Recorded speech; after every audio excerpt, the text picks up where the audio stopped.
Madame, Monsieur, bonjour, ravi de vous retrouver en cette matinée. Nous sommes le 24 juin 2023. Il est 8 h et nous allons vous accompagner jusqu'à 9 h 30 et elle nous rejoint, Mina Abed. Mina, bonjour. Bonjour Noor, bonjour à tous. Comment ça va, Mina? Ça tu va. nous as manqué, Mina. Je sais, c'est fait exprès. Ça m'étonnerait. C'est pour voir. Ça m'étonnerait que cette fois-ci, ça s'est fait exprès. Bon rétablissement à toi. Ça Merci. va mieux? Oui, beaucoup mieux. Ah ben voilà, t'as fait un coucou hier, tu l'as vu? Bien Non, sûr que non. Elle fait la grasse matinée, elle s'en pose. Non. Ouais, Évidemment. Évidemment. Et comment? Quelle question? Quelle question, franchement. Ça va? Tu te sens mieux? Beaucoup mieux. Pour nous accompagner tout au long de la journée, parce que tu vas nous donner les nouvelles du ciel. Nous avons notre rendez-vous. Hein. Avec on va plaisir. te retrouver. Hein. Bah oui. Durant la journée. La journée? Encore demain? Non, pas demain. Non, pas demain. Pas demain. La semaine prochaine. La semaine, à partir de mercredi, tiens. Plus important, tu t'es rétabli. Alhamdoulilah. Marhaba bik. Vraiment, tu nous as manqué. Hein. C'est vrai? Wallah. Prouve-le. Il y a des choses qui se ressentent. Hein. Oui, mais je préfère des choses qui se... Hein, Des petits cadeaux. cadeaux, des Hier, petits... je prends 2 minutes du Bonjour d'Algérie pour t'en parler. Des petits cadeaux, ouais. Pourquoi pas? Pourquoi pas, oui. Pourquoi pas. Autant profiter de la situation. Tu as raison. Tu as raison. Un bon café, un autre thermos, tout nouveau, qui va te tenir plus la chaleur du café, par exemple. Ça, c'est une bonne idée, ça. Voilà. C'est une bonne idée. On réfléchit à haute voix, quand même. C'est une bonne idée. En tout cas, on est très content de te Merci. retrouver, Mina. Ça va mieux? Beaucoup mieux. C'est plus important, alhamdoulilah. Et aujourd'hui, Mina, alors nous allons parler d'intelligence artificielle, encore une fois, au service du public, d'une manière générale, au service du consommateur, puisque nous allons avoir parmi nous des invités qui ont pensé à un pressing intelligent. Ça t'arrive quand même de prendre tes... Oui. Souvent. Oui. C'est vrai qu'il y a certains linges, Exactement. certains très articles délicats, les assez tapis, délicats. ouais. Ce qui est le plus dur, c'est les tapis. C'est les tapis, voilà. Ouais. Mais il y a quand même certains objets, des vêtements, quand on va vers les costumes par exemple, ou des tissus quand même assez compliqués, plutôt assez délicats. Même les tenues traditionnelles, les robes, Exactement. les manteaux aussi. Voilà. Et ben cette fois-ci, c'est un pressing intelligent. Et ben on va voir ce qu'il va nous proposer comme service, encore une fois, pour faciliter le quotidien du consommateur. Et cette fois-ci aussi, nous allons parler du rééquilibrage alimentaire avec l'approche de l'Aïd. L'Aïd, c'est synonyme de sacrifice, mais c'est aussi synonyme de beaucoup d'excès. Hein, Mina? Tout comme l'Aïd Saghir d'ailleurs. Oui, mais pas de la même manière. Pas de la même manière. Pas de la même manière. Voilà, Mais, la c'est le sucre, mais là, c'est plus... c'est les protéines. ouais, N'est-ce pas? beaucoup de gras. Beaucoup de gras, beaucoup de protéines. Et c'est vrai qu'on a, surtout quand c'est toute la famille qui est réunie, on n'a pas vraiment tendance à connaître nos limites. Hein. Du tout. C'est vrai que lorsqu'on est dans une ambiance comme ça, assez dynamique, Et c'est on ne meilleur. voit pas. C'est meilleur? Au niveau du goût. Au niveau du goût, oui, au niveau du goût, je parle, hein. mais après au niveau de la cadence, Oui, bon après... pour certaines personnes, effectivement. Alors justement, on va parler de rééquilibrage alimentaire et surtout comment ne pas tomber surtout dans les excès durant l'Aïd al-Kbir, donc durant l'Aïd al-Adha. Samira Hadj Amar, comme chaque samedi, sera parmi nous ce matin. Elle nous emmènera du côté de Cherchel pour nous faire découvrir le musée de Cherchel. Ahmed Garriga Hassan, notre ami, sera parmi nous ce matin. Il va rendre hommage, j'imagine que sa rubrique sera hautement émotive ce matin. Parce que tout simplement, la personne à qui il va rendre hommage est l'une de ces personnalités qui ont marqué la science, le savoir, la religion, surtout l'islam tolérant en Algérie. Il s'agit de Tahir Aït Adjet, qui nous a quittés juste cette semaine à l'âge de 106 ans. En tout cas, je sais qu'Ahmed Garriga Hassan le connaissait de très près. Donc, j'imagine que sa rubrique aujourd'hui sera présentée avec beaucoup d'émotion. En tout cas, c'est vrai que c'est une perte pour nous, mais il faut dire que c'est une personne qui a beaucoup laissé derrière elle. Donc et son sourire nous manquera. Son sourire nous manquera, oui. Effectivement. Particulièrement, je ne sais pas, on a grandi avec lui lors les Litchik, la nuit du doute. Et à chaque fois qu'on le voyait, il était toujours très souriant et c'était incroyable. Il avait un sourire incroyable. Effectivement, donc hommage, on va revenir un petit peu sur son parcours en compagnie de notre ami Ahmed Garriga Hassan. Voilà un peu pour le programme de cette matinée. Merci à Amal Almi qui l'a programmé pour nous. Mais sinon, tu vas nous donner quand même quelques nouvelles du ciel? Oui. Ah bah très bien, ce sera juste après cela.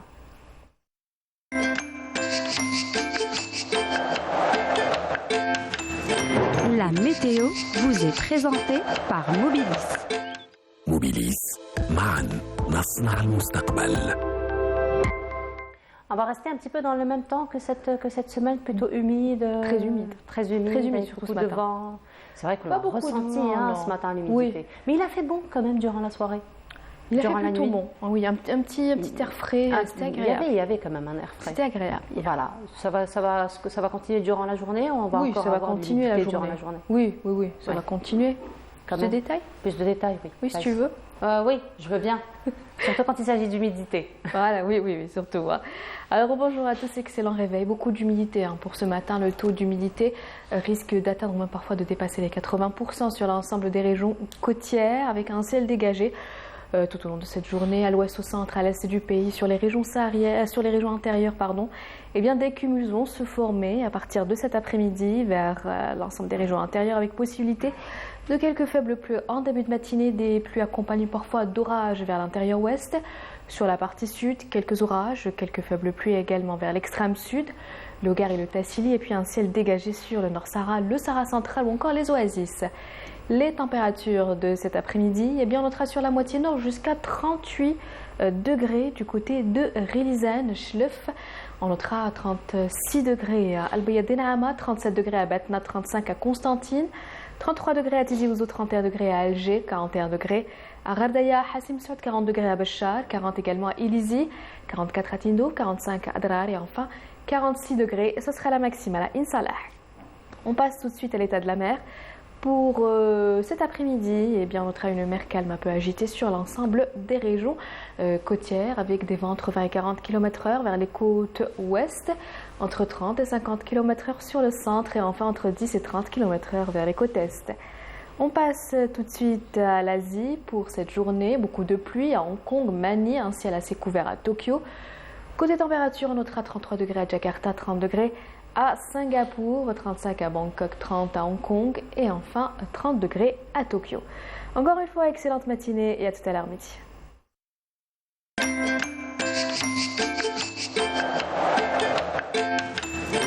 La météo vous est présentée par Mobilis. موبيليس معا نصنع المستقبل.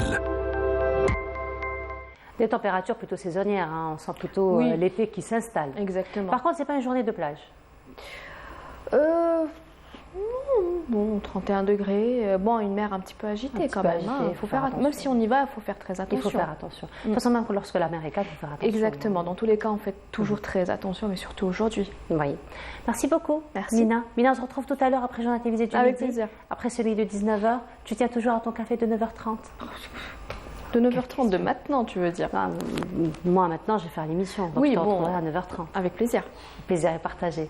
En tout cas, très ravie de te retrouver, Mina. Mais je sens que je te perturbe là. Non, bien au contraire. Je suis très contente de te retrouver. Tu peux pas vivre sans moi, c'est pas Non, possible. Hein. non, je peux pas. Je Eh peux ouais. pas. On se retrouve tout à l'heure. Oui. Allez, à tout à l'heure. Pause musicale comme à l'accoutumée. Ce sera en compagnie du groupe Zer qui nous interprète de très très belles chansons du patrimoine musical algérien. Les Adroni. On se retrouve juste après.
De retour sur le plateau, c'était donc groupe Zaïre et cette fois-ci, nous recevons notre ami Ahmed Grigahsen. Bonjour Ahmed. Bonjour Nour, صباح الخير عليكم, نهاركم مبروك. Ibarak fik, Allah yسلمك. Comment ça va? Ça va, alhamdoulilah. Alhamdoulilah. On présente à toi toutes nos condoléances, à nous aussi. Bien sûr, à toute l'Algérie, à tous les musulmans du monde. Bon, il a fallu du temps un peu pour recevoir le choc, un peu pour pouvoir en parler. On s'excuse, on devait faire l'hommage samedi dernier, mais ce n'était pas possible. Les conditions, c'était trop dur. Il fallait prendre un petit recul. Exactement. Même maintenant, on vient d'en parler un bout. Oui. Et ce n'est pas évident parce que la perte de Cheikh Tahar Ait Al-Jid, comme tous les Algériens le savent, et le monde entier le sait maintenant, n'est pas une perte commune. Ce n'est pas la perte de n'importe quel citoyen lambda, c'est un repère qui est parti, c'est un pilier. Tu disais si bien d'ailleurs, pendant que nous discutions en coulisses, un véritable séisme.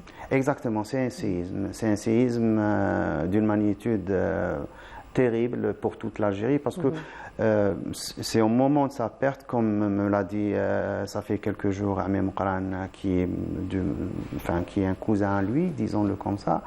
Il m'a dit, Ami Mqran qui a plus de 70 ans, c'est sûr, il m'a dit, je me suis senti orphelin. Malgré que j'ai perdu mes parents, ça fait bien longtemps. Et c'est vrai, le jour de son enterrement, on a senti, tout le monde qui était là, on cherchait un nouveau repère parce qu'on avait un repère. Oui. Donc, au-delà de l'habitude de le voir sur les plateaux de télévision, la veille de Ramadan, la veille de l'Aïd Sghir, mais il avait quelque chose de très spécial. Bien sûr, Cheikh Tahar, maintenant, les gens, je pense qu'ils sont renseignés sur son cursus, sa carrière. Oui. Donc, il est né en 1917, il est décédé, ça fait quelques jours, donc à peine 10 jours, une dizaine de jours. Donc 106 ans, là Ibarak, donc bien pleine. On rappelle que nous avons aussi perdu son fils. Exactement, juste avant lui. Juste avant lui. Et avant son fils, on a aussi perdu Ami Wali Snoussi, qui était comme un fils pour lui, parce que ils étaient les 4. Moi, je le sais parce que tu les as côtoyés de très près. Voilà, de près. Donc il y avait Cheikh Tahar, il y avait Docteur Gahar, qui était l'élève du Cheikh. Il y avait Cheikh Saleh, le fils du Cheikh, donc qui était à un certain moment Cheikh de la Zawiya. Et il y avait le Hajj Wali Snoussi, et donc ils allaient comme ça, donc ils étaient tout le temps ensemble.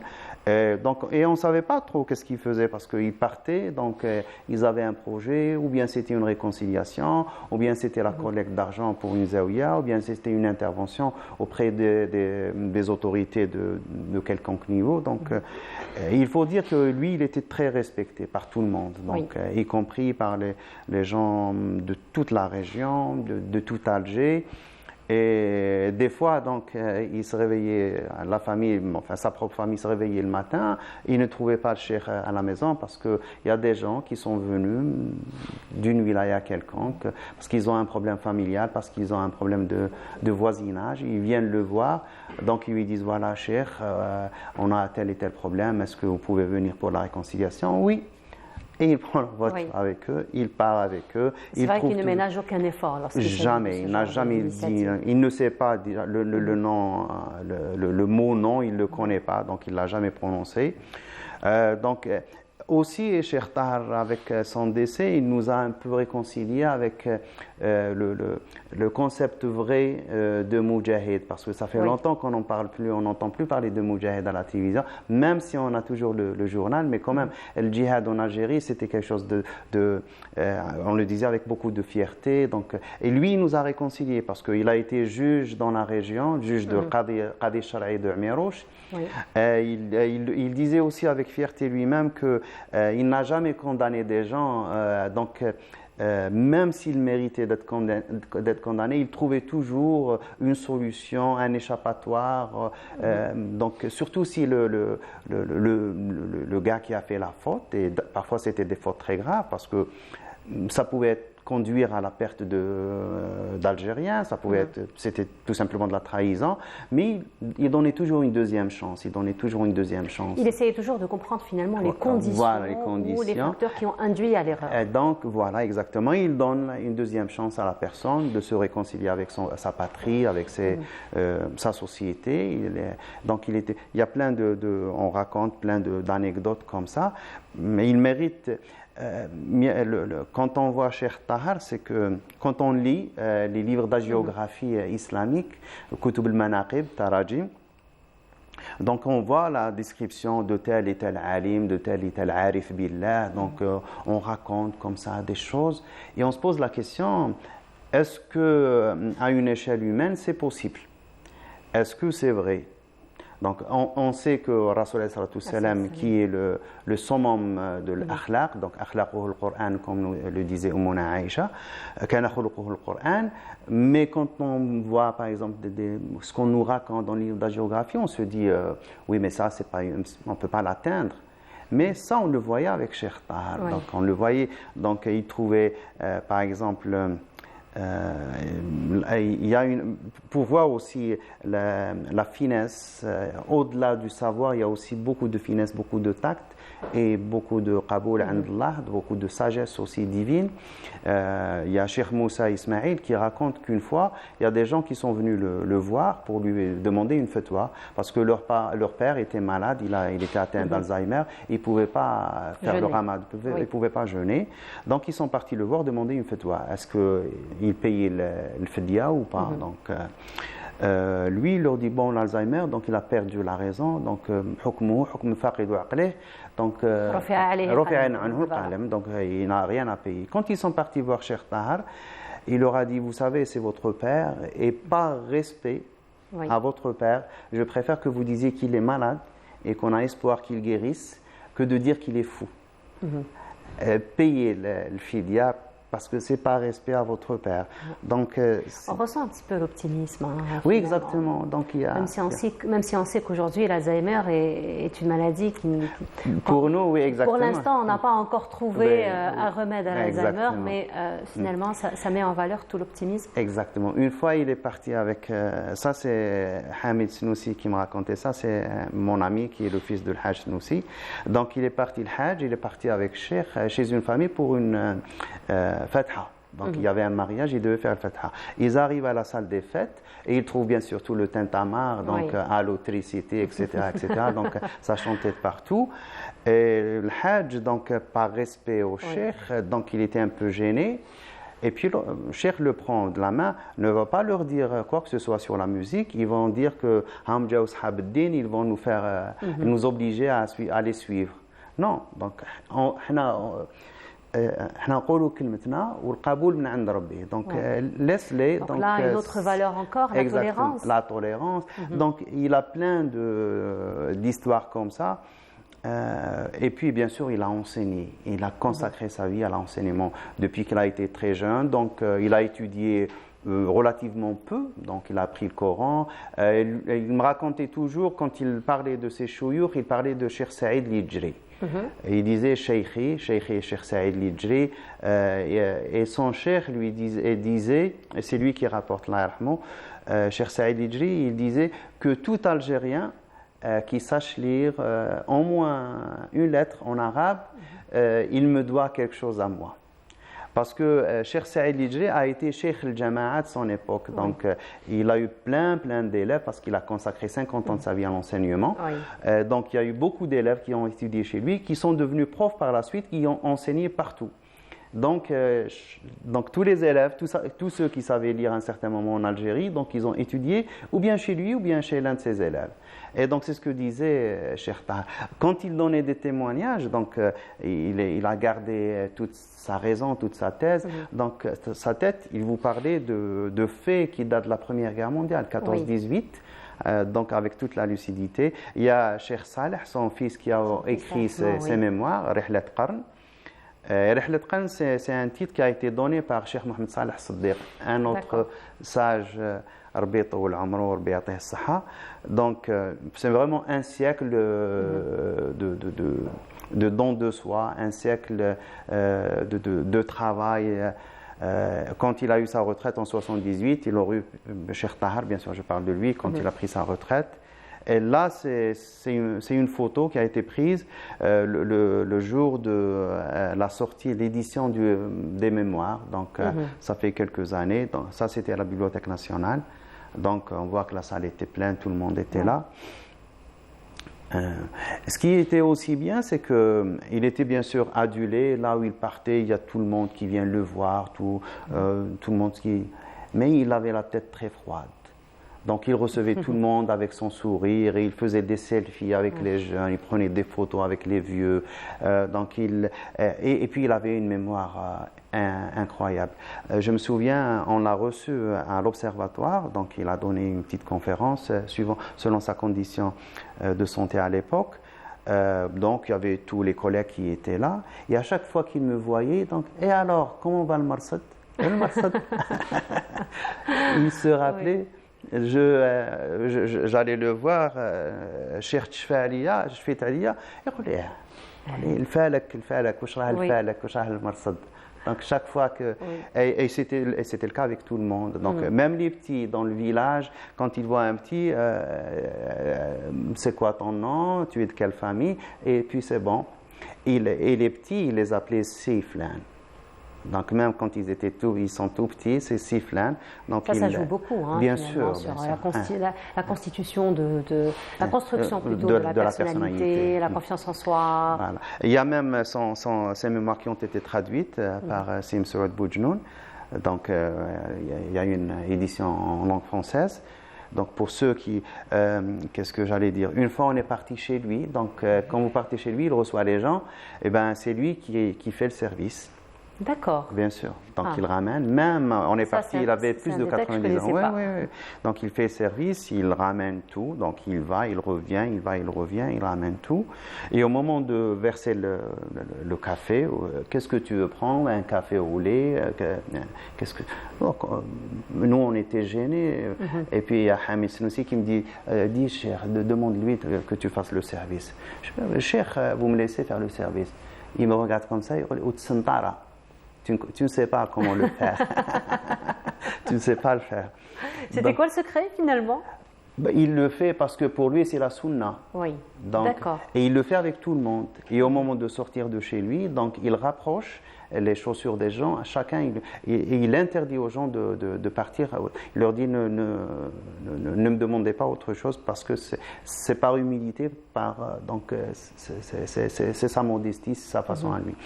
Donc il était tout le temps avec ses étudiants, donc il a enseigné plein de livres. Donc il y a même certains de ses étudiants les plus proches qui ont des enregistrements de tout ce qu'il a. Il n'a pas publié de livre, donc là on le voit avec une photo que j'ai prise des réseaux sociaux. C'est l'un de ses élèves qui est à côté de lui. Ça fait quelques années, il a fait le Khatma de Muwatta, donc c'est un livre qu'il a enseigné pendant plus de 20 ans, 24 ans je crois.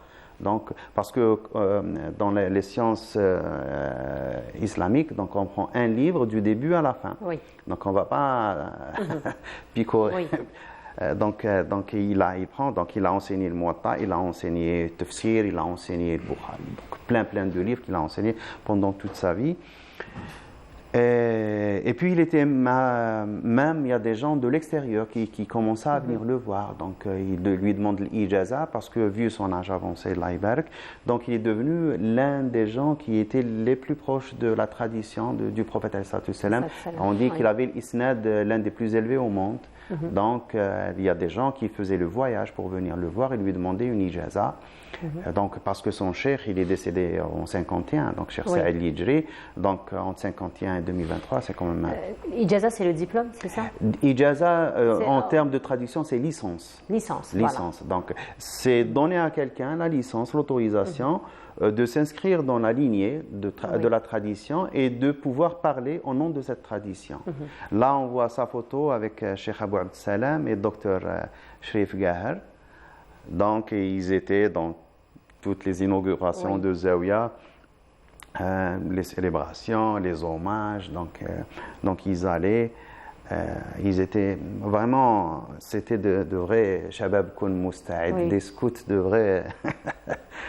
Oui. Donc, en fait, c'est ça ce qui est intéressant avec ces personnalités, avec ces références, si je peux appeler les choses ainsi, c'est que le parcours, on le connaît, le travail sur terrain, on le connaît, mais ce sont toutes ces anecdotes qui tournent autour Exactement. et toute cette relation qu'on ne voit pas finalement, qui n'est pas, desquelles on ne parle pas forcément et on ne médiatise pas forcément. Qu'ils reçoivent les gens, qu'ils fassent lui-même le service, ça quand même c'est une particularité assez... Et il le faisait avec toute la modestie du monde. Il n'y a rien de... Tout plaisir. Tout plaisir, et il n'y avait rien de faux. Donc, Machi Moustana. Donc là, on vient de le voir avec Cheikh Mohamed Sghir Kharroubi. Là, c'est l'une de... Juste avant ça, si c'est pas... Ça, il y a les trois. Il y a Cheikh Tahar. Derrière, au milieu, il y a Cheikh Saleh, son fils. Et à côté, c'est le Hajj Snoussi, Hajj Wali Snoussi. Donc, ils étaient dans un événement. C'est une photo que j'ai prise des réseaux sociaux de la page de Madame Snoussi. Donc là, il est avec Cheikh Mohamed Sghir Kharroubi. Donc, ils sont chez Dr Mohamed Issa. Donc, c'est une retrouvaille après des années. Ils se sont retrouvés. Oui. Et là, on voit. Donc, là, c'est la dispute qui allait embrasser la tête de l'autre. Parce que, bon. Ah, d'accord. Exactement. Donc, l'un s'accroche à l'autre. Il dit moi le premier, moi le premier. Oui. Et il y a beaucoup de respect quand on les voit. Parce que, comme on est sur demande, donc on se dit où est-ce qu'ils vivent, mais c'est une vie d'authenticité, c'est une vie de... là, c'est à l'entrée de la Bibliothèque nationale, le jour de la sortie des mémoires. Ça, c'était mars 2016, je me rappelle très bien. Il faut dire aussi, Ahmed, que sur le plan de la population algérienne, on voit qu'il y a beaucoup de gratitude, qu'il y a beaucoup de reconnaissance vis-à-vis de Tahar Et Hadjet depuis avant même son décès d'ailleurs, hein, et même après son décès, on voit sur les réseaux sociaux parce que, comme tu le disais si bien, il était disponible et donc il faisait même des vidéos pour expliquer certaines choses de tous les jours, Tayammum par exemple. Exactement, on l'a vu. Et donc toutes ces vidéos, on les voit circuler aujourd'hui. Et ce qui est très marquant, c'est un petit peu le commentaire qui suit la vidéo, Sadaqa Jariya al marhum, Sadaqa Jariya al marhum. Donc on sent quand même qu'il y a cette gratitude et cette reconnaissance vis-à-vis de tout ce que Tahar Et Hadjet a donné. Point de vue science, il y a plein de gens peut-être qui sont comme Cheikh Tahar Et Hadjet ou peut-être qui ont plus de savoir. Mais Cheikh Tahar, à mon humble avis, il représentait ou il donnait à la société ce qui lui manquait le plus. Oui. Et on sait très bien que la crise du XXe et du XXIe siècle, c'est une crise de akhlaq, c'est une crise de déontologie. Et lui, il avait cette bénédiction divine qui a fait de lui une intégrale de akhlaq nubuwa. Et là, les gens savent reconnaître l'authentique parce que vraiment, il représentait quelque chose qu'on aspire au 1%, on aspire au 2%, mais lui, il représentait tout ça. Donc c'est pour ça que c'est comme si c'était un médicament qui était disponible, auquel les gens allaient prendre. C'est une source de médicaments du mal du siècle. Donc, et c'était lui. Et il était disponible. Et comme ça, c'était à l'Observatoire quand il est reçu. Il est avec Amir Reda Allah yarhamou, le Qaïd Ami Mohamed Barrami. Et puis il y a son fils qui est là à côté. Et toi, juste à côté? Bien sûr, bon, parce que j'étais un peu j'étais de service. Mais il est venu en toute modestie. Ils avaient un événement, il était très fatigué. Et je me rappelle, donc, il n'avait même pas pris son déjeuner, il était là, il a dit ce qu'il devait dire. Donc il y avait tous les collègues qui étaient venus. Donc on lui a offert un petit cadeau. Ça, c'est une composition de photos qu'on lui a offerte à l'époque. Je ne sais pas si on peut voir ça. Une composition de exactement. Photos à lui. Voilà. Exact. Et là, il reconnaît tout de suite. Donc, il a vu le gars à droite, donc en haut à droite. Il le voit, il me dit « Ah, ça c'est Cheikh ». D'accord. Il l'a reconnu, c'est Cheikh Saïd Lidjri. Donc, en haut à droite, on a Cheikh Saïd. On va voir la photo en détail. Donc il me pose la question, celui-là je ne le connais pas, il me dit tout simplement. Donc là, quand il me pose la question, donc à droite on a Cheikh Saïd Lidjri, à gauche on a Cheikh Al-Medjawi, en bas à droite on a Cheikh Rizqi Al-Sharfawi, et en bas à gauche on a Cheikh Mouloud Al-Hafidhi, lui bien sûr au milieu. Et ça c'est une lignée de Shuyukh Al-Jama'a à Alger. Donc Shuyukh Al-Jama'a, c'est des shuyukh qui ont eu un âge avancé, ils sont devenus pratiquement les shuyukh de toute une génération qui est venue après eux. Donc, et ça, c'était un titre très important parce que tout revient à un certain moment, se concentre sur un nœud de la transmission, et c'était le cas de Cheikh Tahar. Et ça, c'est une photo qui a été faite par notre ami Toufiq Terki, donc c'est une très belle composition. Voilà, on ne pouvait pas lui donner autre chose parce que qu'est-ce qu'on peut donner sauf. Et là, c'est une image de le janaza, du jour de l'enterrement. Il y avait un monde terrible. Et encore, donc j'imagine un monde terrible pour ceux qui ont pu venir. Exactement. Alors, et un jour de semaine. Un jour de semaine. Donc j'imagine pour ceux qui ne pouvaient pas être là, ils ont dû suivre donc, avec des yeux quand même assez fixés. Et dès qu'il a eu son premier malaise, donc tout le monde était attentif sur les réseaux sociaux. Donc moi, à un certain moment, j'ai arrêté de voir parce que je redoutais un peu mais bon. Et puis, il faut dire qu'il y a eu quand même beaucoup de désinformation à ce moment-là. Oui, il y a beaucoup il est décédé, après il y a eu... parce que je ne vois pas quel est l'intérêt d'annoncer le décès de quelqu'un avant son décès, avant sa famille. Parce que, premièrement, c'est un manque de respect. Déjà. Et deuxièmement, on n'a pas de paparazzi en Algérie. On ne va pas les payer pour une telle annonce. Donc, il n'y a rien en contrepartie. Donc, pour avoir comment on dit ça, primauté médiatique, qu'est-ce qu'on a à gagner? Donc il y a des gens, par exemple, qui ont eu l'information du décès des membres de leur famille, ils ont été choqués sur Facebook. Avant que la famille n'arrive à les atteindre, donc ils voient, c'est ce qui s'est passé avec notre ami Issa Megari, c'est ce qui s'est passé avec plein de gens comme ça. Donc la famille se réveille, donc ils ouvrent Facebook, ils voient alors qu'eux-mêmes, on attend parce qu'il y a des gens qui ne sont pas ici, il y a des gens qui sont en voyage. Je ne comprends pas. Je ne comprends pas. De toute façon, Rabbi yarhamhum, ils ont fait ce qu'il fallait qu'ils fassent. À nous de garder en mémoire donc, tout ça, parce que c'est important, c'est des repères pour nous, pour la société, pour les jeunes surtout. Et dommage que pour les gens, j'espère que la vie nous donnera l'occasion de créer des personnalités comme ça, parce que c'est très important. Ça me rappelle un peu le hadith de يجدد الله لهذه الأمة يبعث الله على رأس كل 100 سنة لهذه الأمة من يجدد لها دينها. Et tajdid hada, il n'est pas que dans le savoir, il y a aussi dans le tarbiya. Donc ça c'est shuyukh tarbiya. On en a plus besoin maintenant parce que le savoir il est partout. On va sur le net, on télécharge, on trouve ce qu'on veut dans les moteurs de recherche. Mais la déontologie, qu'il y a une personne qui incarne qui incarne ces traditions, qui incarne ces akhlaq nubuwa, ça c'est pas évident de les trouver. Donc c'est pour ça que ashabi kan-nujum biman iqtadaytum ihtadaytum. Donc ça fait, on est dans cette chaîne de transmission. Effectivement. En tout cas, merci beaucoup pour ce magnifique hommage que tu as tenu d'ailleurs à rendre ce matin à Cheikh de tous les Algériens, bien sûr, n'est-ce pas? Donc c'est le père de la patrie. Effectivement, Cheikh Tahar Aït Adjetlah qui nous a quittés, on le rappelle, à l'âge de 106 ans. En tout cas, Ahmed, merci beaucoup. Merci, Nour. Ahmed, on se retrouve samedi prochain. Inch'Allah. Pour une autre découverte. aussi, Aïdkoum Moubarak, Inch'Allah. Effectivement, merci beaucoup, Aïd Moubarak à toi aussi. Et on continue cette fois-ci. D'ailleurs, tu en avais parlé, les manuscrits du Coran qui se trouvent aujourd'hui au niveau de la Bibliothèque nationale. Très bien. Et bien voilà, nous allons encore une fois revenir sur ces manuscrits en compagnie de Samira Hadjamar qui s'était intéressée dans ce reportage. Et on se retrouve juste après.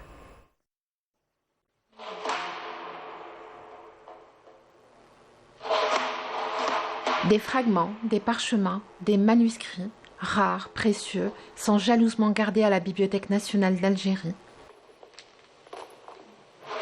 Ces trésors cumulés depuis bientôt 200 ans sont le témoin de grands moments de l'histoire du monde. La Bibliothèque nationale d'Algérie conserve dans ses coffres 4500 volumes de manuscrits dans tous les domaines ou toutes les sciences. On trouve dans le coffre des manuscrits en sciences islamiques, comme le hadith, le fiqh, le riyadiyat, le fiqh, l'aqida. Et à côté de ça, on trouve bien sûr des manuscrits en géographie, histoire, mathématiques, médecine, pharmacie. Et bien sûr, un manuscrit très rare en gériatrie, c'est la médecine des vieux. La parole du divin, transcrite avec amour et patience, dans l'or et l'ornement, de pierres précieuses et de cuir, de forme originale, d'écriture appliquée par les maîtres de la calligraphie persane et arabe. Le plus ancien de ces manuscrits date du IIe siècle de l'Hégire et le plus récent de ces manuscrits date du XXe siècle. La Bibliothèque nationale conserve 139 manuscrits du Coran. Ce qui caractérise ces collections de manuscrits, c'est qu'on a le plus ancien, ou on possède le plus ancien manuscrit écrit sur parchemin avec une calligraphie koufique. Il date du 8e siècle de l'ère chrétien et le 2e siècle de l'Hégire, bien sûr. Voilà. À côté de ce manuscrit, ce genre de manuscrit, on a des manuscrits très précieux qui contiennent de l'or. Et bien sûr, avec des enluminures en utilisant de la pierre lapis-lazuli. Thomas Ben Yahya, l'unique spécialiste du filigrane en Algérie et dans le monde arabe, nous explique le procédé. On peut bien sûr voir à travers une table lumineuse. C'est une technique pour voir un filigrane qui se trouve dans le papier. Et à travers ce filigrane, et en consultant quelques ouvrages, on peut trouver la date exacte ou le siècle quand le papier a été fabriqué. Ces chefs-d'œuvre du patrimoine national sont soumis dès leur acquisition à un traitement de conservation. Quand on reçoit des manuscrits, c'est la première des choses. On commence par l'évaluation scientifique et financière. Mais ces manuscrits, on va les proposer à la Commission nationale d'acquisition des biens culturels au niveau du ministère de la Culture. Oui. C'est le ministère ou la Commission qui décide pour l'achat de ces manuscrits. Ensuite, on peut, après bien sûr la réunion de la Commission nationale qui décide pour l'acquisition, on reçoit ces manuscrits au niveau du service des manuscrits. La première des choses, on va les envoyer au service conservation. Donc des analyses microbiologiques sont effectuées sur le manuscrit à son entrée au service de la conservation afin de détecter s'il est atteint par des moisissures. Dans le cas où le manuscrit est malade, on doit justement le traiter par des produits chimiques ou bien le mettre dans un autoclave afin d'éliminer toutes ces moisissures. La Bibliothèque nationale d'Algérie reste ce lieu unique où il est possible d'admirer des livres et des objets singuliers, rares et inestimables.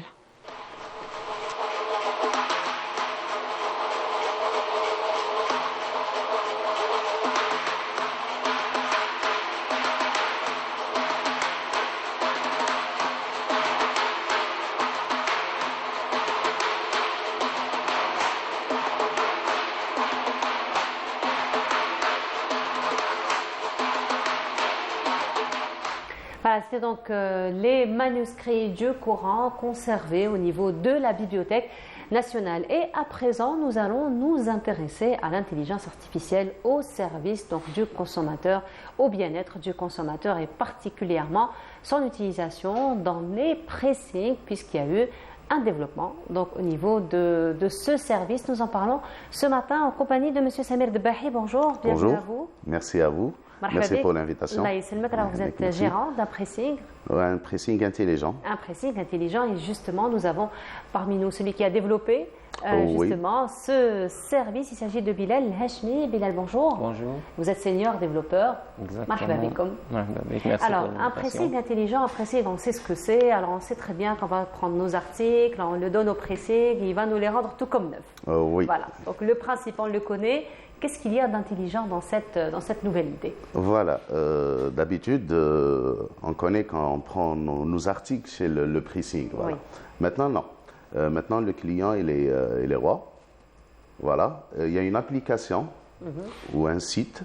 Le client il peut télécharger cette application où il fait sa commande au niveau de l'application sans se déplacer, sans rien. Oui. C'est à nous de partir sur le client, faire le ramassage de ses articles, que ce soit vêtements, que ce soit lingerie, que ce soit tapis, et on les ramène, on les nettoie, on a voilà. Donc lui, tout ça, ça se passe. Oui, ni un déplacement, ni un téléphone, ni rien. D'accord. Il fait sa commande directement sur l'application et c'est à nous d'aller chez le client. Très bien. Vous avez eu l'idée, donc c'est vous qui avez eu l'idée. Oui. Comment c'est venu? Comment il y a eu ce déclic? Alors, sincèrement, cette idée, Jet, me l'a exact. À chaque fois, je prends mes articles chez le pressing, alors j'oublie mes articles, voilà, surtout ça. Il n'y a pas le temps. Oui. Beaucoup plus que j'avais pas de temps pour faire ramener ce soit mes articles chez le pressing ou là oui. Donc voilà. Ça c'est un peu le problème de tous. Hein. Voilà. Nous avons tous des articles oubliés chez pressing depuis quand même. Voilà. Alors j'étais dans le domaine commercial aussi, donc j'ai pris cette idée. Voilà. J'ai dit pourquoi pas la développer ici en Algérie. Oui.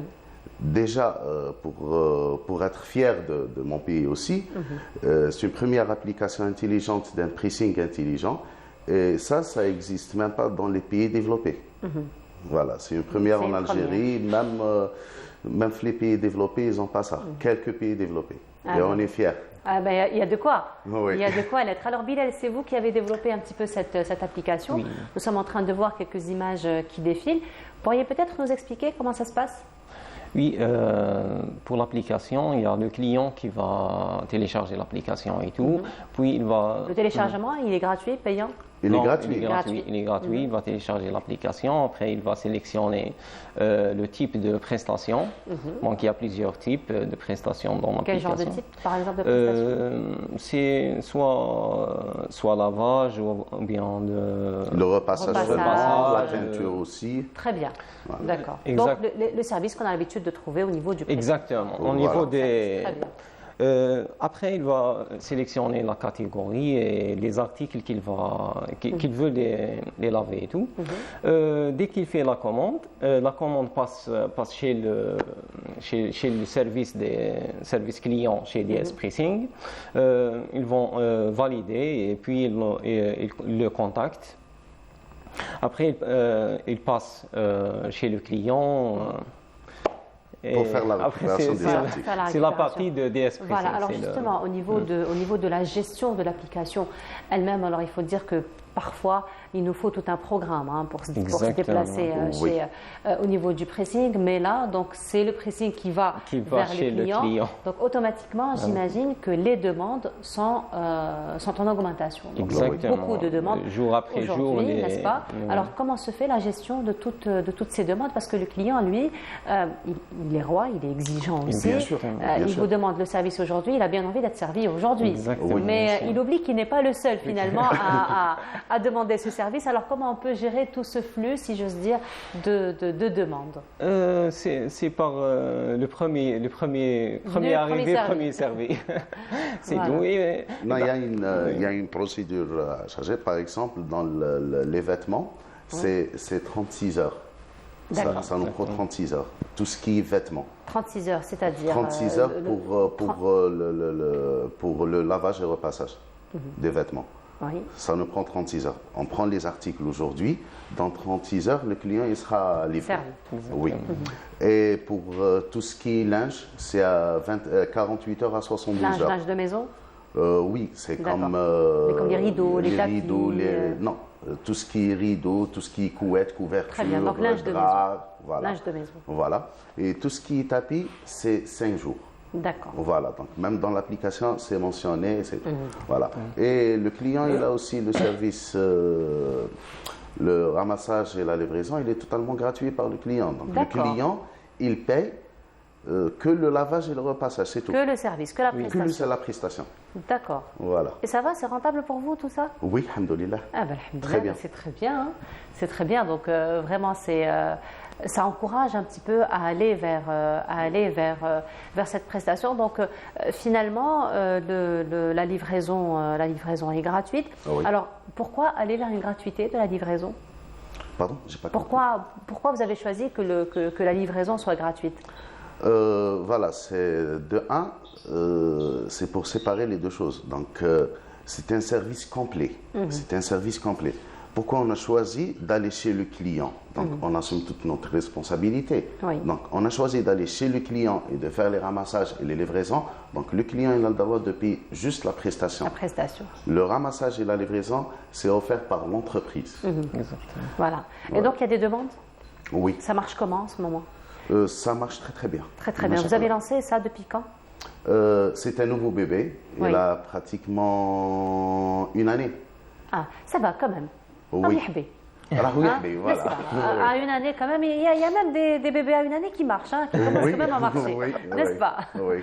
Donc ça va, il est en cours pour une année. Donc vous voyez qu'il y a quand même un engouement, les gens s'intéressent, ils viennent, ils demandent le service. Oui. Bon, c'est vrai que ça rend service. Hein. Certes que on est un peu dans c'est une nouvelle technologie. Oui. D'accord, donc il faut de la publicité, il faut beaucoup de choses. C'est une culture. Voilà, c'est une nouvelle culture. Exactement. C'est une nouvelle culture. Donc, je vous ai dit tout à l'heure, j'ai été dans n'importe quel pays en Europe, ça n'existe pas. Ça n'existe pas. Donc, imaginez-nous en Algérie. Donc, c'est nouveau, alhamdoulilah, de cette technologie. Donc, ça commence à. On est alhamdoulilah, on est à 20 à 30% déjà. 30% de quoi? De connaissance de cette application. D'accord. Ah, voilà. Quand même. Oui. Quand même. Donc, je vous ai dit, dans une année de création de cette application, on ne compte pas les 4-5 premiers mois. Oui, c'est normal. C'est la période du lancement. C'est la période du lancement. Mais les autres mois, alhamdoulilah. Très bien. Alors, c'est une application qui, j'ai envie de dire, qui a un espace géographique wilayal ou sur le... Pour le moment, on exerce que à Alger. Que sur Alger, voilà. Mais par la suite, on va faire des extensions pour les autres. Donc des extensions pour les autres, et ça va vous demander finalement de travailler en collaboration avec les pressings qui se trouvent dans les autres régions. Exactement. Peut-être on va intégrer d'autres pressings dans notre solution. Vous serez dans l'obligation de le faire, parce que aussi prendre en charge des vêtements de toute l'Algérie, c'est pas possible. Oui. Donc là, vous serez obligé d'aller vers une collaboration. De créer des filiales. Un réseau. De créer des filiales, parce que là, on ne parle pas d'un pressing intelligent, même la façon de les lavages, c'est autrement aussi. D'accord. C'est autrement. C'est pas comme les autres pressings. C'est quoi la différence? C'est beaucoup développé. D'accord. Voilà. Il y a des lavages on ne fait pas les lavages à sec parce que déjà le perchlore c'est un produit chimique et tout.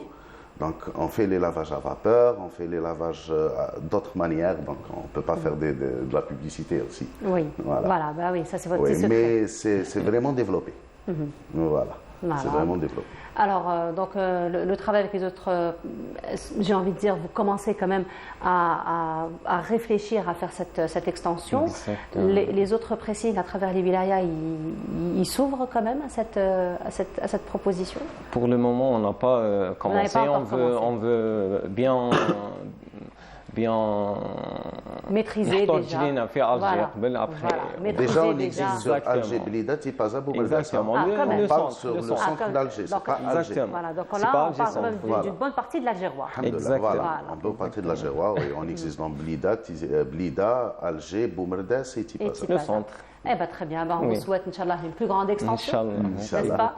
En tout cas, merci beaucoup. On vous souhaite beaucoup de réussite dans tout ce que vous allez entreprendre. Donc, je rappelle, Samir Debahi, vous êtes le gérant d'un pressing intelligent, et aussi Bilal Hachmi, senior développeur. Merci beaucoup d'avoir répondu à notre invitation. Et cette fois-ci, ça va être un reportage de Samira Hadjama qu'on vous propose, et on se retrouve juste après.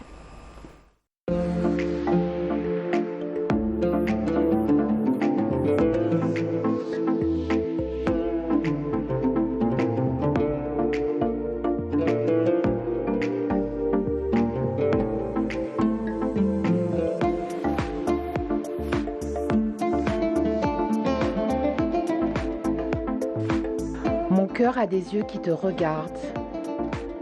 Mon cœur désire t'offrir les plus belles promesses. Dans tes bras, tant de fois, je me suis laissée aller aux larmes de la mélancolie, des marins bravant tes humeurs. Des voyageurs qui te découvrent pour la première fois et qui se laissent langoureusement emporter par tes vagues. Au bord de ta robe royale, j'ai marché, j'ai rêvé de tes guerriers et de tes héroïnes.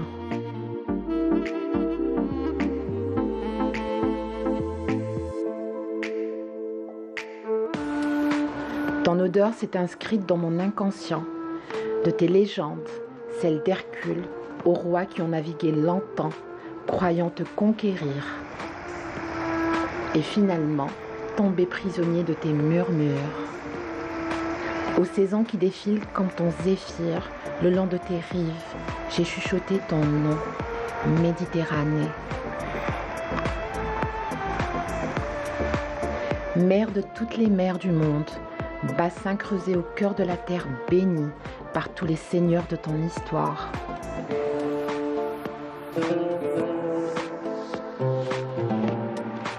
Écume du matin, soir d'hiver arrosé d'oranges sucrées, on te dit imprenable et c'est vrai.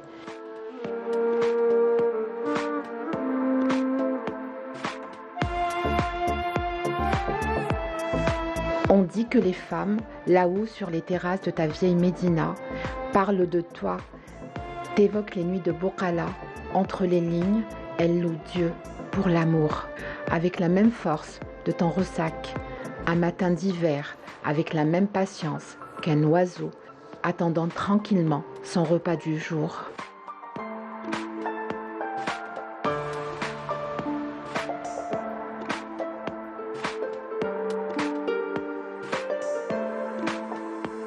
Ton bleu azur, l'ombre sublime de ton flot, les bijoux que tu rejettes souvent sur le rivage, les sillons que tu traces aussi dans mon cœur, mère de toutes les mères, mère de mon âme.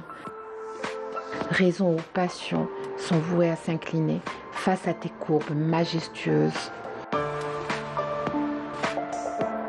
On dit de ta baie qu'elle est la plus belle au monde, et c'est vrai, que tu as inspiré 1000 poèmes, 1000 chansons et 1000 légendes, et c'est une évidence. Ô diable tristesse, loin de la détresse et du vague à l'âme, je te choisis mère de tous mes espoirs et de tous mes rêves pour cette nouvelle année et toutes les autres.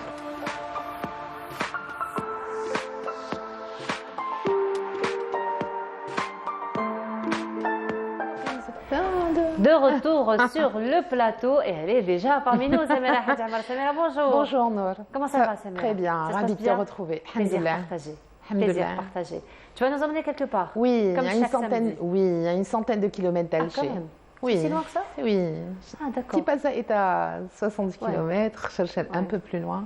Moi, tu sais, avec toi, j'ai toujours ce problème avec Tipaza, hein, parce que toi, tu prends, enfin toi, d'une manière générale, lorsqu'on prend la distance, c'est toujours à partir du chef-lieu. D'accord. Moi, je prends le centre d'Alger. Enfin, le centre d'Alger, c'est le chef-lieu, justement. Donc ça va faire environ une soixantaine de kilomètres. C'est ça, pour Tipaza? Non, un peu plus, non? Un peu plus, 80? 70, quelque chose comme ça. Presque. Et moi, de là où j'habite, ça me fait 40. Mais en fait, ça dépend comment tu calcules. On peut calculer à l'entrée de la wilaya, comme on peut calculer aussi à partir du centre de la wilaya. Alors, ce qu'on trouve généralement sur les agendas, lorsqu'on veut une distance, c'est de chef-lieu à chef-lieu, donc du centre vers le centre. Voilà, c'est ça.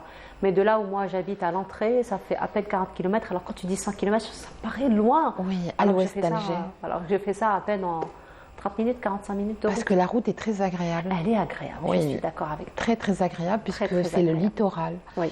Et c'est pas un hasard si les Phéniciens, le peuple de la mer, a décidé de fonder la ville de Cherchel.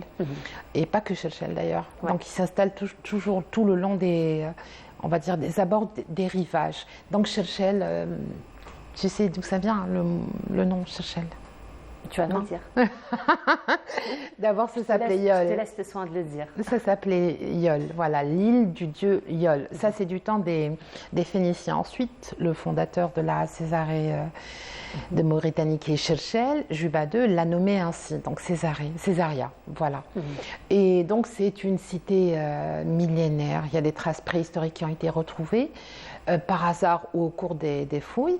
Et on va dire à l'arrivée du colonisateur français, quand ils ont voulu installer une nouvelle ville, puisqu'il y avait des habitants, c'était un royaume numide, ensuite c'était un royaume romano-africain.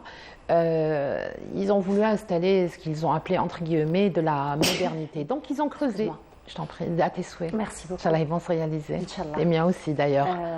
À tous, Inch'Allah. Voilà, donc ils ont voulu installer une nouvelle ville, ce qu'ils ont appelé entre guillemets la modernité. Ils ont creusé, ils ont trouvé des choses. Ils ont trouvé beaucoup de pièces archéologiques. Au départ, ils ont installé ça, c'était des militaires, ils ont installé ça dans une petite mosquée qui appartenait, on dit, à la famille Berkani. Mais il y a eu un tremblement de terre en 1844 dans la région et donc la mosquée a été détruite. Donc les pièces archéologiques étaient en danger. Ils ont entreposé ça dans une cour d'une maison mauresque qui existait.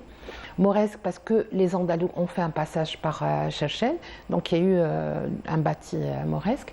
Et donc ce qui s'est passé là aussi, c'était étroit, parce qu'à chaque fois qu'ils creusaient, à chaque fois qu'ils faisaient une route, à chaque fois qu'ils édifiaient un immeuble, ils trouvaient des choses. À partir de 1908, ils ont créé le musée, celui qu'on connaît actuellement, le musée, le très joli musée de Cherchel. Déjà, Cherchel à elle seule est un musée à ciel ouvert. À elle seule. Oui. Oui, de partout en fait. Oui. Là où on va, on trouve des choses. Et jusqu'à aujourd'hui, quand on creuse, on trouve des choses à Cherchel. Donc ensuite, l'Algérie, à l'indépendance, en 1979, a construit un nouveau musée. Voilà, et donc il est à l'entrée de la ville. L'ancien musée se trouve au cœur de là où il y a la placette, il y a le fronton, il y a le port. Le musée qui contient, on va dire, un patrimoine d'une richesse inestimable.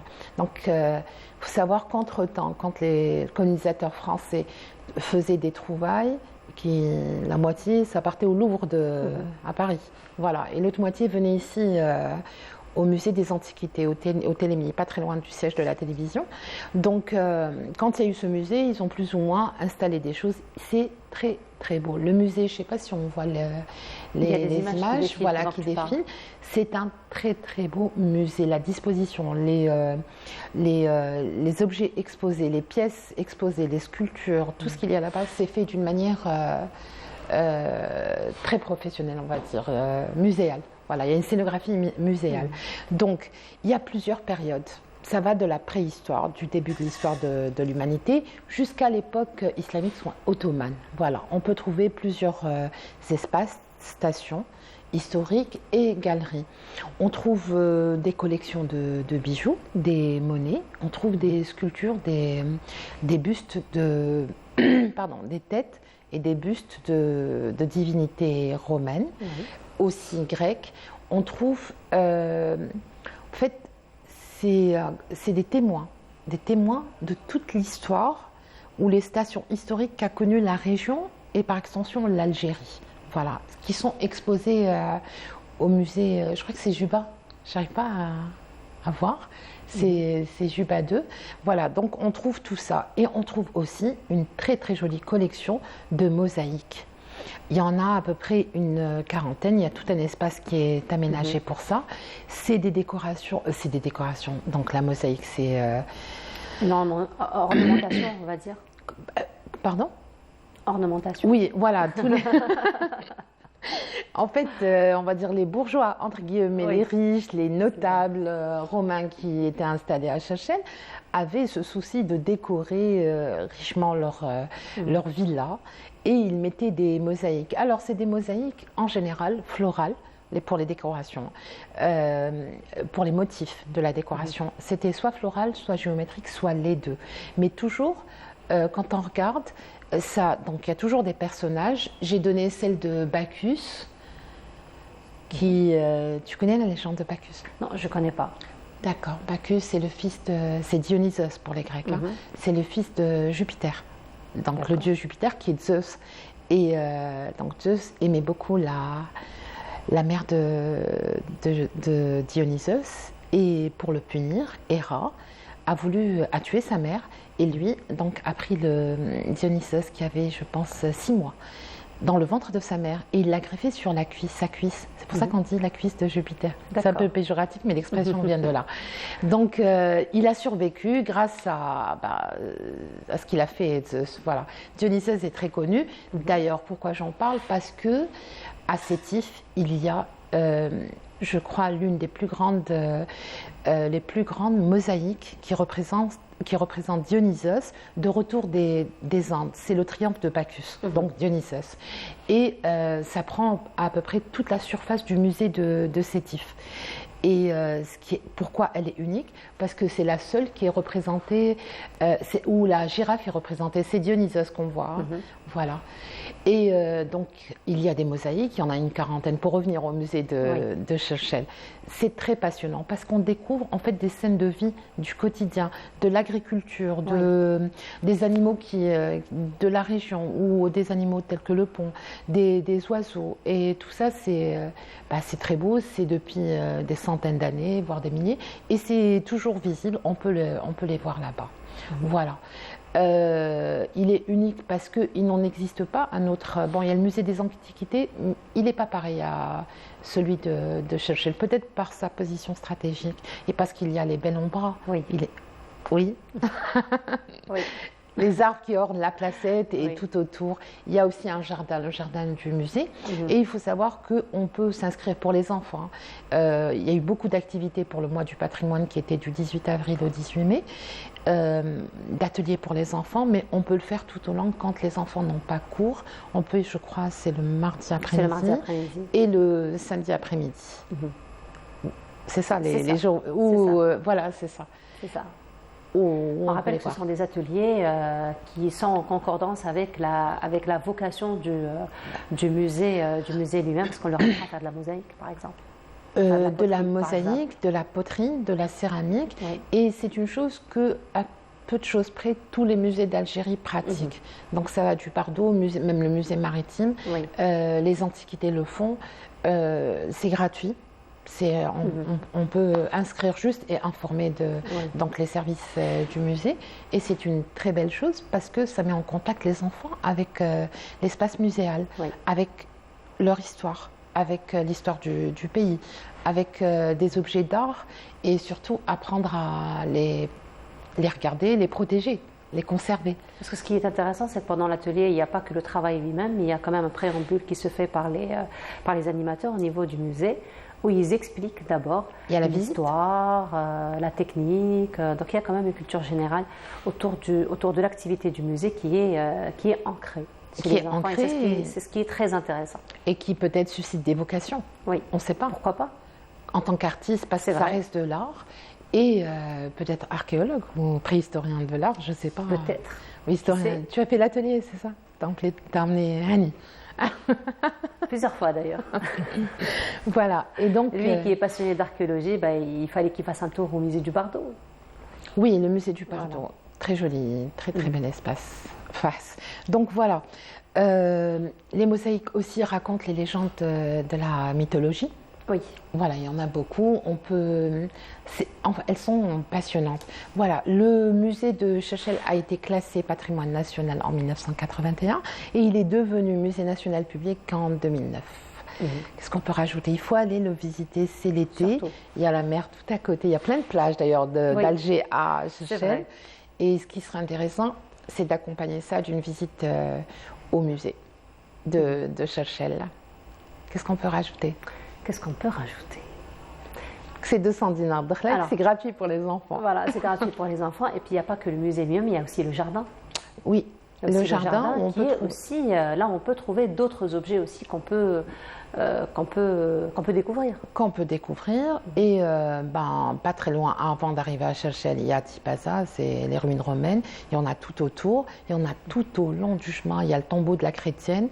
Aussi, il y a un espace où les familles peuvent... on peut pique-niquer, on peut déjeuner, on peut se promener, tout le monde, pas que les familles. Ça aurait été une journée très enrichissante. Maintenant que tu nous parles de légendes surtout, parce que c'est vrai que toutes ces mosaïques nous racontent le quotidien, effectivement, mais beaucoup de légendes autour de cette époque. Et tu nous as habitués un petit peu à chaque fois, comme ça, à nous raconter des légendes. Tu nous as raconté d'ailleurs l'une sur Bellérophon. Oui, le sarcophage qui est exposé au musée des Antiquités. Et son histoire déjà à lui, le sarcophage est très intéressante puisqu'il a été retrouvé en morceaux dans un ruisseau à Asfoun. Donc c'est une trouvaille, comme la majorité du temps, quand ce n'est pas des fouilles organisées, c'est une trouvaille fortuite, on va dire, par hasard. Et ce qui était très intéressant, c'est que morceau par morceau, ils ont remonté le ruisseau. Et ils ont reconstitué le sarcophage de Bellérophon.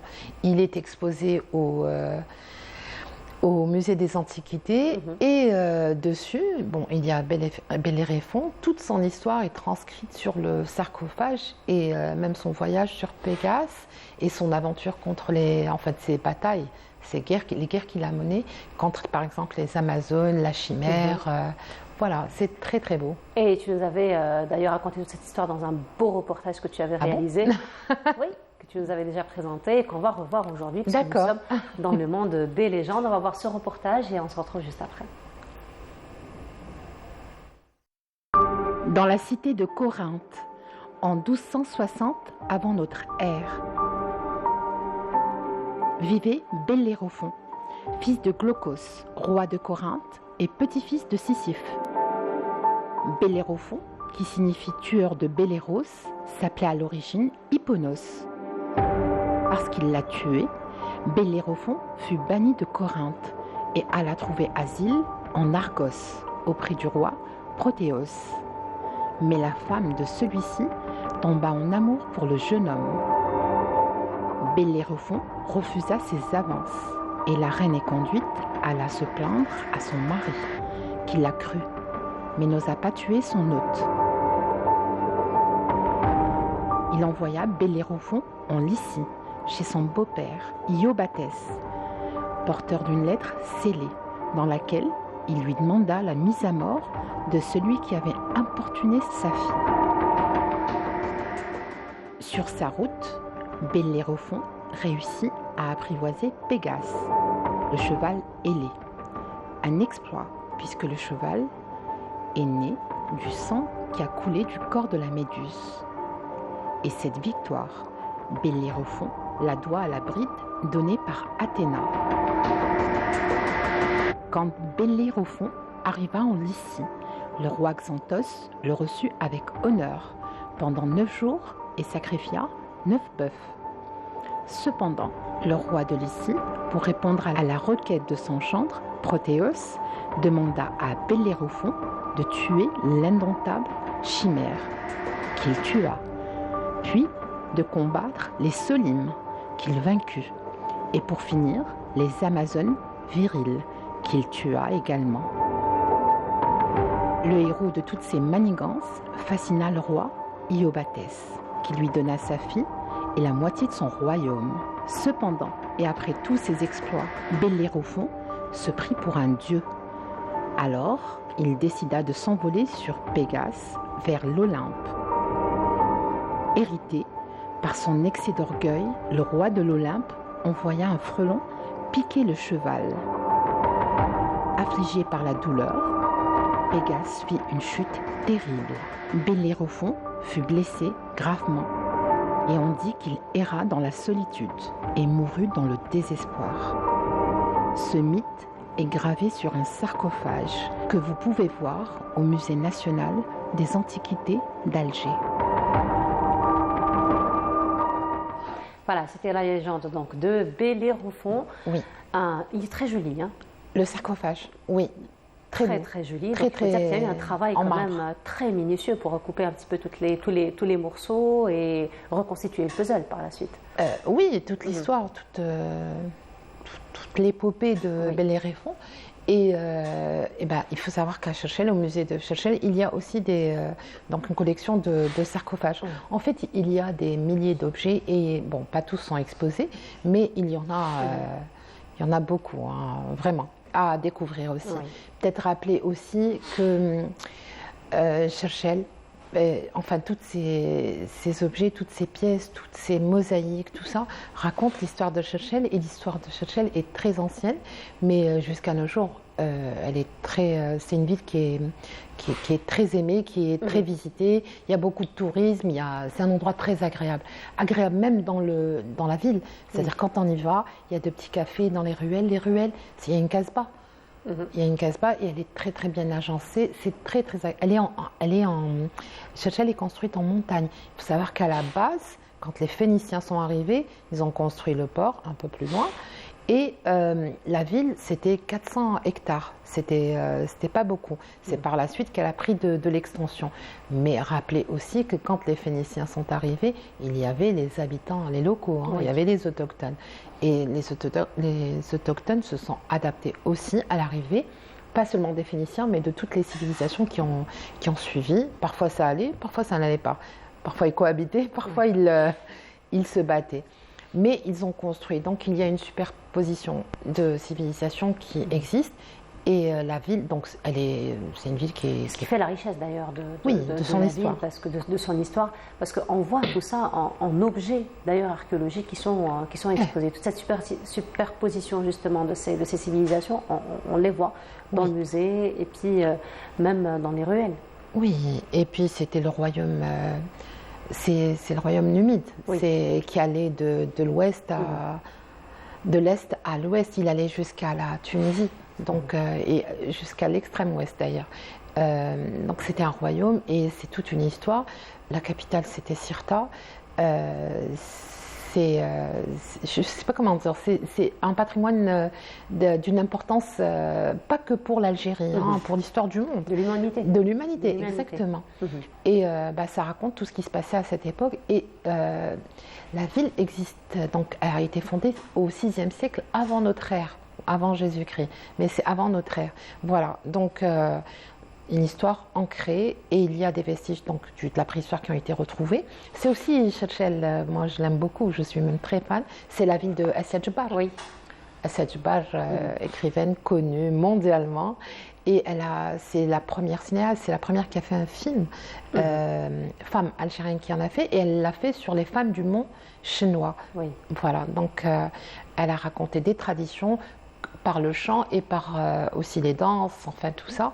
Et la maison de ses parents existe toujours. Moi je l'ai visitée.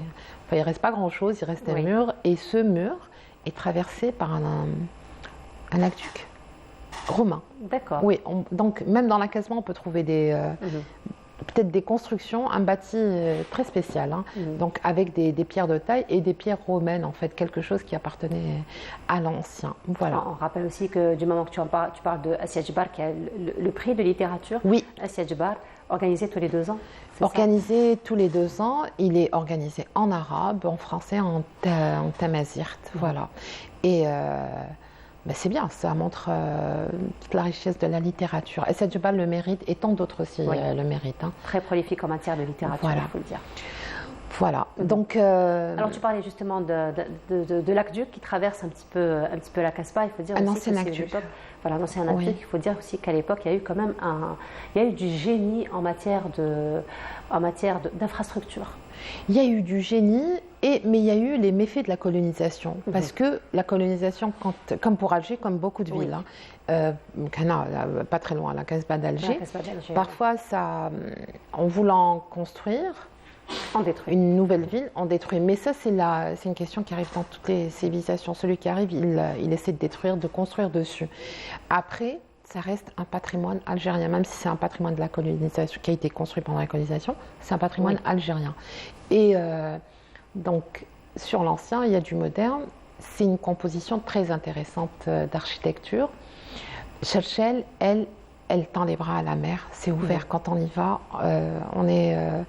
on est projeté dans la Méditerranée. Et ce qui est magnifique, c'est que dans la rue, j'ai oublié son nom, la Placette, là où il y a le musée, il y a aussi des pièces qui témoignent, des pièces archéologiques, mais c'est des pièces qui ont été reconstituées. Donc les originaux sont au musée, c'est pour les protéger de tout, de la main de l'homme, mais aussi des intempéries. Et donc, on peut voir comment la ville était constituée auparavant. On a l'impression que le temps est figé. Voilà. Effectivement, on a l'impression que le temps est figé, effectivement. Donc finalement, ce qui va faire la différence, c'est un petit peu les voitures, c'est un petit peu les tenues qu'on porte, les tenues modernes. Donc si la ville était désertée, on aurait dit qu'effectivement, le temps est figé. C'est vrai. Non, mais je veux dire, ça n'a pas, mis à part... c'est pas une ville bétonnée, on va dire. Oui. Le centre, hein, je parle du cœur. Voilà, mais rien n'empêche que ça puisse arriver, à condition que ça soit protégé. Après, on peut retrouver aussi en montagne, enfin, je dis sur les hauteurs de Churchill, il y a aussi des forts. Il y a plein de choses à découvrir, bon, qui datent un peu de la colonisation, mais tout autour. Et un peu plus loin, on peut retrouver des vestiges romains ou phéniciens. Voilà. Donc il faut dire que la nomination parfois elle change. Et là, on va aller voir un autre sujet, si ça te dit. Bien sûr. N'est-ce pas? Les anciennes dénominations des villes d'Alger. Ah, super. C'est toi qui l'as fait le reportage? Non, je ne crois pas. Je ne me rappelle pas, mais je ne crois pas. C'est l'ami Aboud. Tu as été le sponsor officiel de Bonjour d'Algérie aujourd'hui. Allez, ça va être un reportage de l'ami Aboud Bouda et on se retrouve juste après.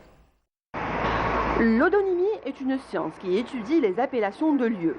Elle s'inscrit dans le champ de la toponymie. Un petit tour dans l'algérois à travers ses artères et boulevards, rues et ruelles. On se rend compte vite que la dénomination des rues renvoie pour la plupart du temps aux personnalités historiques de la Révolution. Fierté des habitants de ces villes. Je considère qu'il est indispensable même que le nom des grands qui ont participé à la Révolution et tous ceux qui se sont sacrifiés pour la patrie méritent que leur nom soit porté par les rues et les boulevards. Et il faudra généraliser ça à travers tout le pays. C'est pas n'importe qui de Dochmorat. C'est normal que je suis fier d'habiter ici. Se balader dans les rues algériennes, c'est comme feuilleter un grand livre d'histoire. Les héros de la Révolution hantent les artères des villes. Absolument fier et content d'habiter une rue comme l'Arbi Ben Midi depuis plus d'un demi-siècle. Vous habitez, monsieur, dans quelle rue? Monsieur Boulevard Ben Boulaid, le grand moussaïque Moustapha Ben Boulaid. Je suis très fier. Je suis très fier de mon pays, je suis très fier de nos martyrs. À part cette fierté d'habiter ces quartiers, les passants rencontrés pensent que les plaques devraient être mieux entretenues, écrites sans faute, et qu'on en prenne le plus grand soin.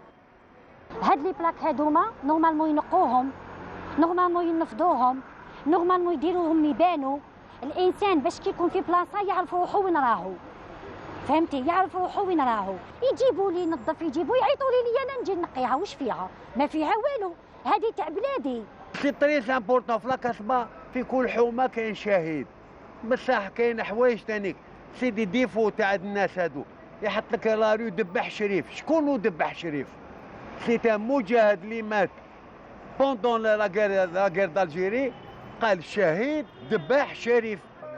Helwen Hassan, enseignant à l'université de Tizi Ouzou, s'intéresse de près à l'odonymie et à la politique toponymique.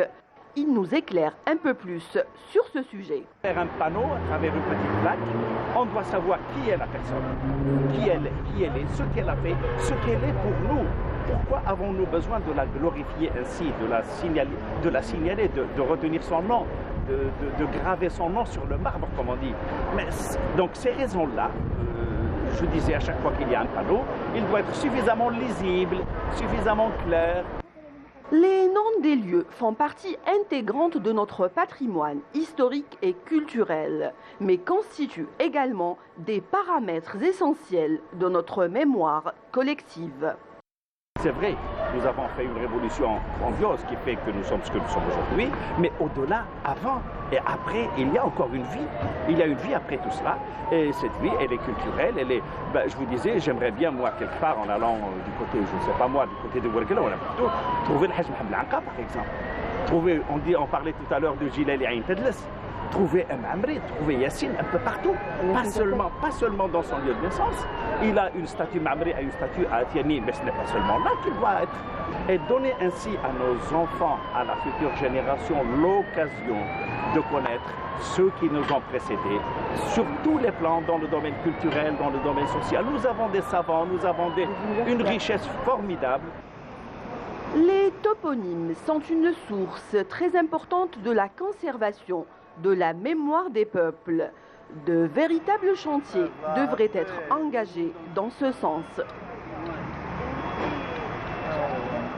Voilà, c'est donc un reportage de Lamia Boudbouda. Il faut dire que le choix, c'est une grosse responsabilité parce que ça représente finalement toute l'identité d'un peuple. Oui, l'histoire. Et puis, pour les martyrs, on leur doit... C'est peu de choses, hein, franchement. C'est peu de choses, effectivement. Oui, et puis, c'est surtout pour effacer... on ne peut pas garder pour un tueur comme Bugeaud. Le lycée, parce qu'aujourd'hui encore, on entend parfois des gens dire le lycée Bugeaud, qui est l'émir Abdelkader. C'est un Clausel. C'est juste il faut plus le dire. Messonnier. Pareil. C'est des... mais ça reste finalement des habitudes qui vont partir avec le temps. Hein. Ce sont des généraux qui ont décimé des tribus et des milliers, voire des millions d'Algériens pendant 132 ans de colonisation. Donc on ne peut pas continuer à rendre... hommage à ces tueurs. Et c'est ce qui a été fait. D'ailleurs, première chose qui a été faite, c'est de revoir un petit peu... de rebaptiser les espaces. Effectivement. Exactement. Et rendre hommage aussi aux martyrs. Mais on pourrait rendre hommage aussi aux artistes. Aux artistes, oui. Oui, aux musiciens, aux cinéastes. Mais ça se fait. Oui, au fur et à mesure. Ça prend surtout pour eux, c'est surtout les édifices, les salles de spectacle, les théâtres, les salles de cinéma. Et même les rues, même les cités. Les cités qui ont été construites après l'indépendance devraient être nommées, et même avant d'ailleurs. Et même avant, effectivement. Elles devraient être nommées du nom de toutes les personnalités qui ont contribué à la construction et au développement du pays. Effectivement, en tout cas, merci beaucoup. Merci Samira pour cette belle virée. Cherchar, je l'ai déjà dit. Voilà, tu es déjà dans l'origine de la dénomination. Mis à part l'appellation phénicienne qui était Yol, donc l'île au dieu Yol, Cherchel viendrait apparemment de Acherchar, qui vient de Source. Source, c'était les Berbères à l'époque. Source, c'est une cascade en fait qui était Cherchel, une chute d'eau. Voilà, pour la toponymie de la ville. Exactement. En tout cas, merci beaucoup. C'est moi, Samira. On se retrouve samedi prochain pour une autre virée. Oui, peut-être un sujet sur Sétif. Voilà. Du moment que tu es déjà parti à Sétif il n'y a pas très longtemps. Voilà. Comme ça, on restera dans la même ligne. En tout cas, merci beaucoup. Merci. Samira, je te souhaite une très agréable semaine. Voilà, nous arrivons à la fin de notre émission. Merci beaucoup de nous avoir suivis. Je vous souhaite une très agréable journée à tous. Merci Samira. Vous retrouverez donc Radia Boulmaali demain, Inch'Allah, à partir de 8h. Pour ma part, je vous retrouverai le jour de l'Aïd. D'ailleurs, Inch'Allah, on se retrouvera. Et on se quitte avec cette belle chanson de Jmawi Africa, Mchia Rasoul. À très bientôt. Au revoir.